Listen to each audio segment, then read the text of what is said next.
நீங்கள் பார்த்திராத உலகின் விசித்திர மலர்கள், இயற்கையின் மர்ம பக்கங்களை பற்றி பார்க்கலாமா வாங்க. மலர்கள் நல்ல வாசனைக்காக மட்டுமே மனம் வீசுவதில்லை. அந்த மனம் ஒரு வகை சமிஞ்சை தான். ஒவ்வொரு மலரின் மனமும் பார்த்தீங்கன்னா தேனி, வண்ணாத்தி பூச்சி அல்லது வவ்வால் போன்ற குறிப்பிட்ட மகரந்த சேர்க்கையாளர்களை ஈர்க்கும் ரகசிய செய்தியை கொண்டிருக்கும். சில மலர்கள் தங்கள் மகரந்த சேர்க்கையாளர்கள் சுறுசுறுப்பாக செயல்படும் பகல் பொழுதுல பார்த்தீங்கன்னா வாசனையை வெளியிடுகிறதா.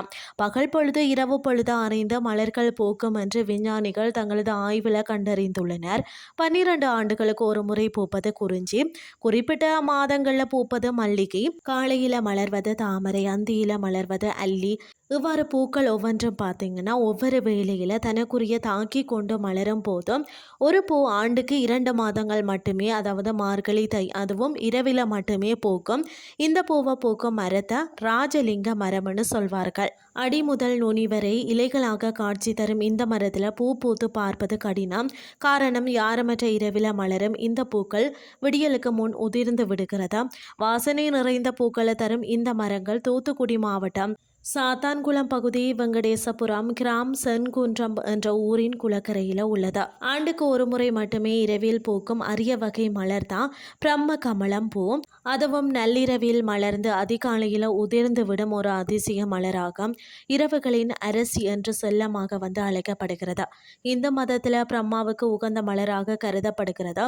மேலும் பிரம்மன் தியானத்தின் போது இந்த மலரில் அமர்ந்திருப்பதாக நம்பப்படுகிறது. பிரம்மனுடைய நாபி கமலத்தில் இருந்து உருவான பூ என்றதால இந்த பூவின் உட்புறத்தில் பல நாகங்கள் உள்ளது போலவும் பிரம்மன் அமர்ந்திருப்பது போலவும் காட்சி அளிக்குமாம். ஆண்டிற்கு ஒரு முறை இரவில் மட்டுமே பூத்து சிறப்பான நறுமணம் வீசுமாம். 50 ஆண்டுகளுக்கு ஒரு முறை மலரக்கூடிய பூ தான் காக்டஸ். இது இந்திய பெருங்கடல் பகுதிகளில் காணப்படுகிறது. இலுப்பை பூ மலர்வதற்கு 10 ஆண்டுகள் ஆகும். ஒரு மரத்தில் சுமார் 100 கிலோ மலர்கள் பூக்கும். இனிப்பு சுவையுடன் ரசமுள்ள மலராகவும் இதில் 60% சர்க்கரை உள்ளதால் இது சர்க்கரை தயாரிக்க பயன்படுகிறதா. ஆலையில்லாத ஊருக்கு இலுப்பை பூ சர்க்கரை என்று கூறுவது இதனால் தான். மிகவும் குறைந்த நேரம் மட்டுமே மலரும் பூ, அதாவது பார்லி பூ, மலர்ந்த 3 நிமிடங்கள்ல வாடிவிடும். அத்திப்பூ பூக்கும், ஆனால் எதுவுமே விரிவதில்லை. 12 ஆண்டுகளுக்கு ஒரு முறை மலரும் குறிஞ்சி பூவை போலவே பிலிப்பைன்ஸ் நாட்டில் 15 ஆண்டுகளுக்கு ஒரு முறை, அதாவது வயலட் நிறத்தில் லிம்பா எனும் மலர் மலர்கிறதா.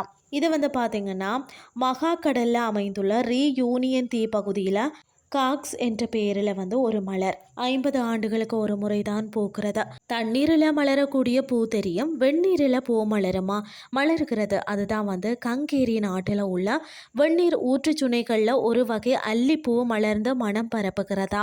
அடுத்தது பாம்பு சாய்டு என்ற மூங்கில் வகை. அந்த மரப்பூக்கள் 120 ஆண்டுகளுக்கு ஒரு முறை தான் பூக்கிறதா. இதில் ஒரு விந்தை என்னன்னு சொல்லி பார்த்தீங்கன்னா உலகில் முழுவதும் இந்த இனம் ஒரே காலத்தில் பூக்கும் என்பது தான்.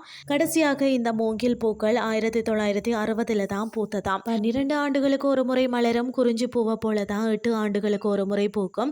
பூ கருவி கலியோசா மழைக்காலங்களில் மட்டுமே இந்த பூ பூக்குமாம். மற்ற நாட்களில் வறண்டு காணப்படுமாம். 8வது ஆண்டில் முதல்ல சிறிய மொட்டு தோன்றும், பிறகு அது அழகான நீல நிற பூவாக மலருமா. இன்றைய கிறிஸ்டி உங்களுக்கு பிரயோசனமாக அமைஞ்சிருக்கும்னு சொல்லி நானும் நம்புகிறேன். இதே மாதிரி மற்றொரு கிறிஸ்டின் வாயிலாக உங்களை சந்திக்கிறேன். நன்றி.